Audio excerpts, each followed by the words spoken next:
Не можна говорити про патріотизм як про якусь річ, яка може надатися. Да? Це вроджене, це навіть не набуте, тому що воно просто вроджене. Може воно спало, але його пробудило. Це так, як, я не знаю як. Це для людини природне, як дихати. Перш за все, я хочу подякувати вам за свою волю, як і вся Україна, як і українці у всьому світі, і взагалі чесні порядні люди світу, ви боролися за мою волю. На жаль, у нас залишається ще дуже багато хлопців в неволі, полонених Росією, яких треба визволяти. Так само, як треба визволяти нашу рідну землю, наш Донбас і наш Крим. І не скажу вам, що все зміниться завтра, не скажу, що це легко, я не стану нічого обіцяти. Але не зупинятися і робити – це зараз в моїх силах. Поки фізично я жива, поки мене не зупинити. Надежда, скажите, вот если у вас какой-то рецепт, может быть, методика какая-то, чтобы вот как-то остановить этот поток ненависти, который питает войну с обоих сторон?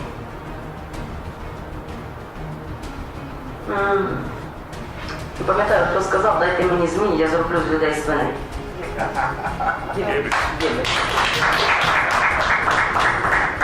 Тому як зупинити?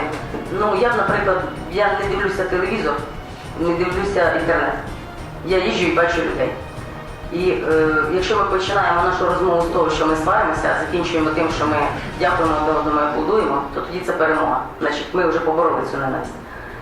Чомусь одна жінка в Луганську мені сказала, коли я кажу, давайте ваших дітей на канікули заберемо до Львову, да, по родинах, а львівських відправимо до вас по родинах. Я свого ребенка во Львов не пущу. Сама вона не виїжджала далі свого району все своє життя. Це, на жаль, та ситуація, яку ми запустили в Україні 25 років. І тут у нас не може бути ні до кого претензій, крім як до своєї влади або навіть до самих себе. Що ми зробили для того, щоб побачити Україну своїми очима, не тільки свій район. Тому я вважаю, що якби СМІ допомогло, наприклад, запустити оцю ідею, що потрібно чути і бачити одне одного не тільки через криві зеркала телебачення, то в нас би було набагато скоріше погашена ця ненависть, якої навіть і немає. Ви знаєте, є нерозуміння, да? Тому тільки через прямий контакт, тільки через п'яте рукопожаття, як кажуть, люди можуть знати одне одного. Бо тільки коли розкажуть одне одному, що да, я там бачив бендерівців, виявляється, він не з рогами, не з хвостом, а я бачив там тих донбасовців, вони теж нормальні парні, ну тоді якось у нас вийде. Треба робити крок за кроком, прикладати до цього зусилля.